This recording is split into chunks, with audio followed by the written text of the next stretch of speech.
खट्टर साहब, इस रोहतक की धरती से आज आपकी कब्र में कील ठोकने का काम ये ब्राह्मण समाज करेगा। मंत्री से लेके वो एचपीसी का चेयरमैन था, मेंबर थे, चेयरमैन संजय यात्री बैठा है यहाँ पे, 4 मंत्री ऐसे ऐसे बनाए, एचपीसी के मेंबर बनाए, सबसे बड़ी बात डीजीपी लगाया।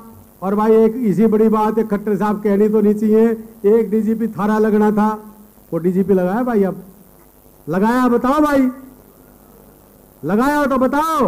और एक चीज कह रहा हूं, सुन लो, खट्टर साहब ने, मैं चैलेंज करता हूं आज, खट्टर साहब, इस रोहतक की धरती से आज आपकी कब्र में कील ठोकने का काम ये ब्राह्मण समाज करेगा।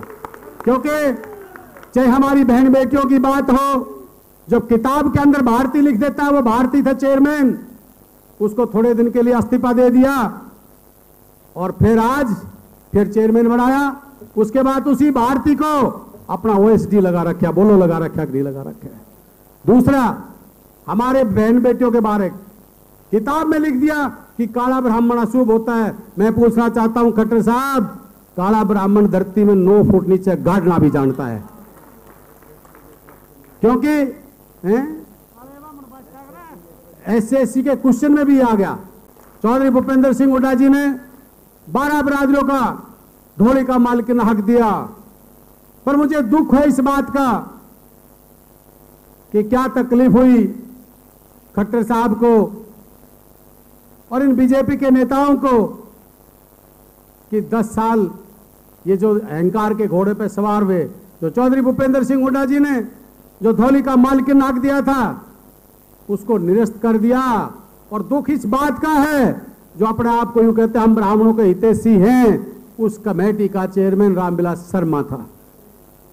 यह शर्म की बात है या नहीं है? जब आपकी मालिकाना हक की जब लड़ाई लड़ी जा रही थी विधानसभा के अंदर, तो ब्राह्मणों के नेता भी बैठे थे, किसी ने एक शब्द अगर कहा हो तो ये 7 विधायक यहाँ बैठे हैं। मैंने वहां पे आवाज उठाई और मैंने उनका बायकाट किया और उनके साथ खिलाफ लड़ाई लड़ी, उसमें दुष्यंत चौटाला ने और खट्टर साहब ने पूर्ण रूप से ब्राह्मण समाज को अपमानित करने का काम किया।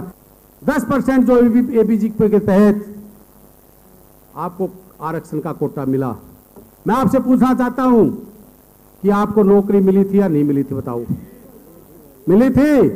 क्या आंख में हमारे आंगली मारी खट्टर साहब को? जो 10% उसको भी हमारे को निरस्त कर दिया। मैं पूछना चाहता हूं, ब्राह्मण समाज या बुद्धिजीवी समाज बैठा है, और एक चीज मैं कहता हूं, मेरा एक स्लोगन है, मोदी और खट्टर ने सारी हद पार कर दी और देश की सारी इज्जत तार तार कर दी। जनता इस बार आपको माफ नहीं करेगी, जिन्हें मजहबों के बीच दीवार खड़ी कर दी। ये दीवार खड़ी कर देते हैं, ये जात के नाम से, धर्म के नाम से ये बातें करते हैं। और एक ये जो आज ब्राह्मण समाज यहां इकट्ठा हुआ है, उसके बाद में मैं कहना चाहता हूं खट्टर साहब, ना तलवार की धार से, ना गोलियों की बौछार से, और खट्टर और मोदी डरते हैं तो ब्राह्मण की ललकार से। अब ब्राह्मण जाग गया है।